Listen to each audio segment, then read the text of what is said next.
Developing a Toolkit of Problem-Solving Techniques, Steve Pavlina. November 23, 2004. Yesterday I was visiting a fellow Toastmaster, and we watched a DVD called Magic Moments 2. This is a video that analyzes 30 clips from the 2001 to 2003 International World Championship of Public Speaking competition in order to study some of the best practices. I saw this same presentation live at the 2004 Toastmasters International Convention this past summer, given by 1990 World Champion of Public Speaking, David Brooks, but it was certainly helpful to see it again. What's interesting about this video is that it doesn't just analyze the winning speeches. It takes the approach that every speaker does something right. 9 finalists compete in this contest each year, so that's 27 people to study. I like the concept behind this video. In addition to modeling the absolute best people in your field, you can also learn a great deal by studying the other high performers, since even though they may not be number one in their field, it's likely they do at least one thing better than anyone else. In the case of public speaking, skills include use of humor, facial expressions, gestures, use of props, command of the stage, use of pauses and silence, storytelling, vocal variety, blocking, purposefully moving around the stage, speech content, use of metaphors, etc. So while many people are inclined to study the winners of such a contest, I really like the idea of studying every contestant too. The main benefit of this broader range of study is that it allows the creation of a bigger collection of problem-solving tools. It's been said that when your only tool is a hammer, every problem looks like a nail. Having been studying personal development for most of my adult life, one thing that I didn't expect when I started on this path was just how many tools there are for solving the human problems we encounter, such as procrastination, laziness, fuzzy goals, difficult relationships, etc. When you know 100 different methods for overcoming procrastination, I think you have a far greater chance of conquering unique variations of the problem whenever it occurs. A novice carpenter may start with just a hammer and a screwdriver, while an expert carpenter could have 100 different tools for solving a wide variety of carpentry problems.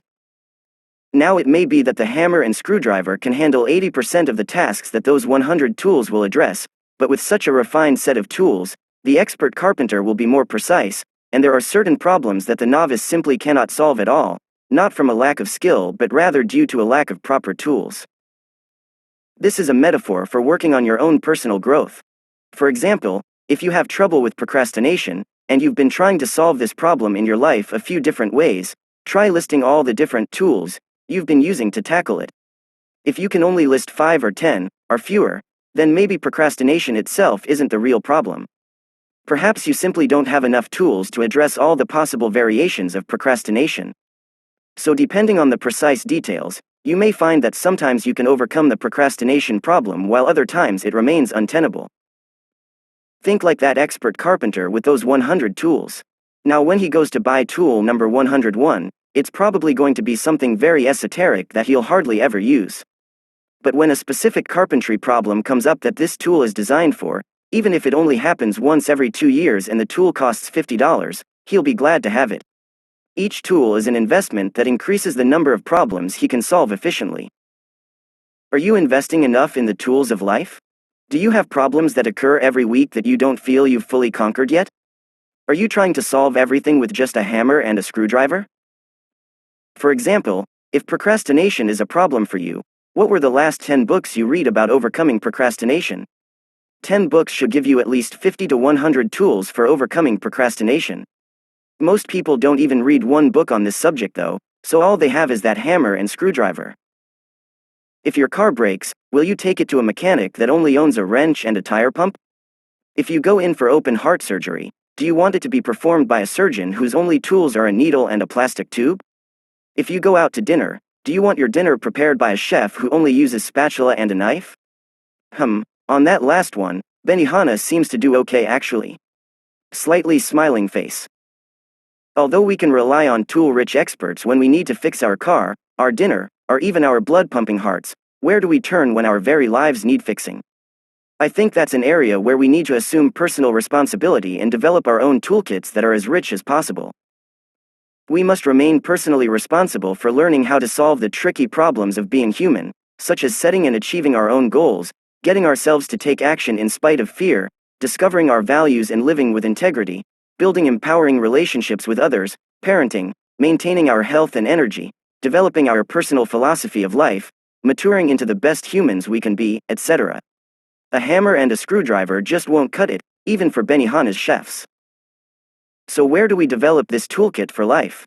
One of the simplest ways is to start vigorously borrowing the best tools from other people around us. Although you may have a problem in one area, chances are there's someone you know who doesn't seem to have the same problem. Go up to that person and ask them for advice. Borrow the tool and add it to your own toolkit. The nice thing about borrowing human living tools is that you don't have to return them. A second method is to devour information in the area where you need better tools. Don't just read one book on the subject. Read 10 books by 10 different authors. Even if you find that some of the books are lousy, if they give you one good tool you didn't have yet, that's great. I've read a lot of terrible, badly written books that still gave me one useful idea. And every once in a while, I stumble upon a really great book that gives me a few dozen new ideas.